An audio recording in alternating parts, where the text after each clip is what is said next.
Welcome to Postpartum Chat. In today's topic, I wanted to talk about breastfeeding and disappointment.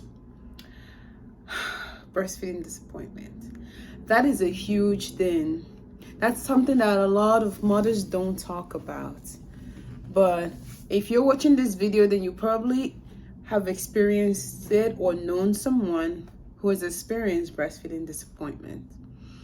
I am here to tell you that your feelings are valid. They are real. Let me tell you my story. 2 years ago, I had my first child.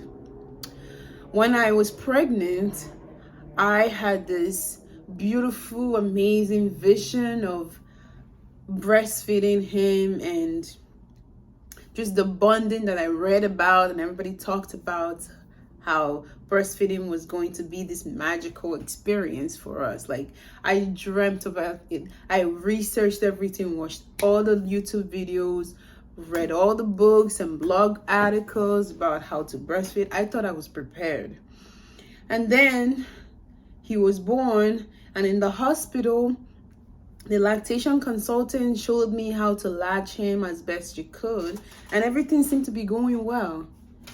And then we came home, and it seems like a complete 360. Everything changed. And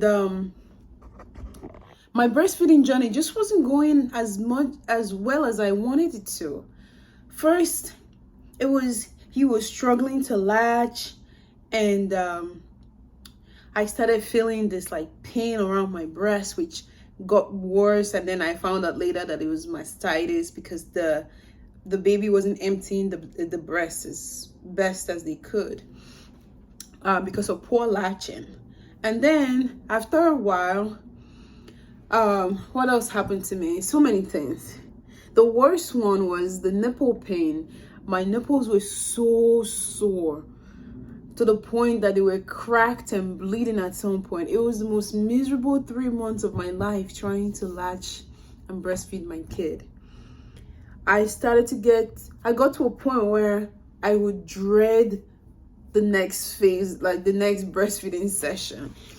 Everything I had in my head about how beautiful and special it was going to be just went out the window. I cannot tell you how much pain, how disappointed in myself I felt. And as a new mom, I felt like a horrible mother. Like, this is something that should come easy to me. Why is it not happening? Why am I so stressed out? Why is the latch so wrong? Like, I've tried everything to fix it. I've talked to lactation consultant. I have watched videos. I've read books and everything, and nothing is working. And I started to find myself resenting my child. And thinking maybe there's something to do with them that I'm not being able to maybe it's something that's wrong with them that I couldn't breastfeed properly.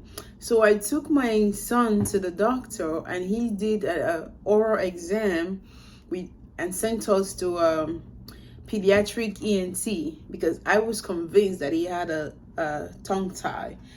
Well, the ENT found out that he did have like a mild tongue tie. That's what I was told. Both my kids do. But even with the mild tongue tie, he said that it shouldn't be a problem to like latch and breastfeed, because people with like a much more progressive tongue tie can still breastfeed, I was told. So that if this is something that I wanted to do, I shouldn't give up on it. I have to find a way to like latch him properly. That's what I was told. So I went home, and since the doctor basically cleared my son, then there was nobody else to blame but me. I remember sometimes I would wake up and just cry and cry. I can't explain to anybody how awful it feels, like you failed your child. That's how I felt sometimes. Like, I failed my baby. I'm not good enough as a mother because I couldn't feed him. And now I have to rely on a bottle to do the job that I was naturally supposed to do. And of course, people told me, my husband told me, my mother-in-law, friends, they all said, oh, fed is best. In fact, using a bottle is easier than breastfeeding because anybody can feed your baby. All of those things that they told me, yes, they were true, but it didn't make me feel any better. I still felt like a miserable person. I felt like a failure. I felt like a bad mom. I just felt like I failed my baby, you know? I remember going to the bathroom and just crying before and after a breastfeeding session. The before was crying from the pain, from the depression of it all, the sadness of it, and then the after was from the pain that I experienced because I just latched the baby in a very sore breast. It was just a miserable 3 months of my life. What made it worse was that, as supportive as my spouse was, he started using formula to feed my baby behind my back. He didn't do it on purpose. Everybody kept saying that my baby was hungry. And even though he was gaining weight normally and I was through the pain and everything, I was still feeding him and he was gaining weight just fine, my husband would, after I breastfed him, would go around me and give him a bottle. And excuse me. And when I figured out that he was doing that, it just made made everything worse.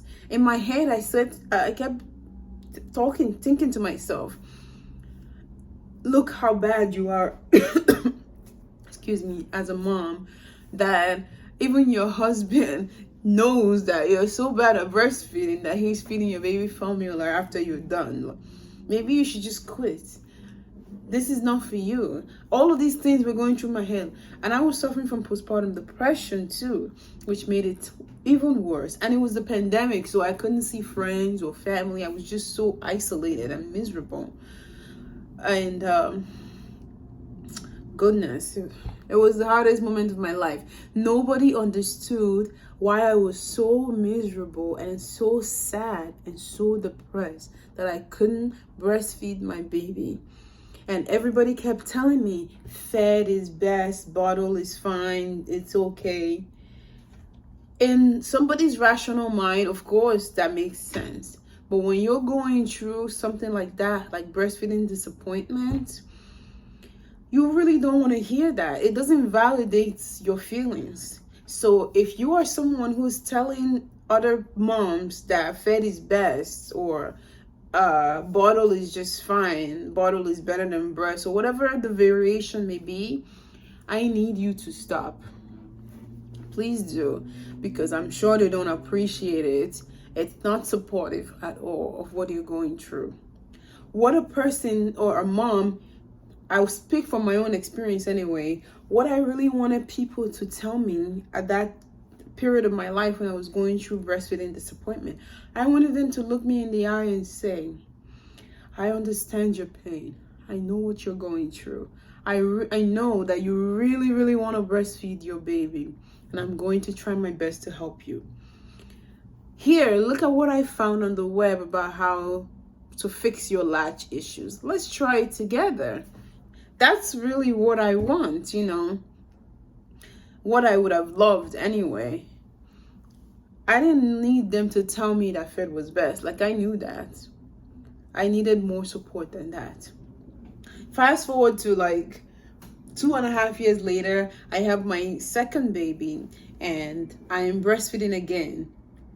All of the things that I learned from breastfeeding my first, I used it to teach myself to breastfeed the second one.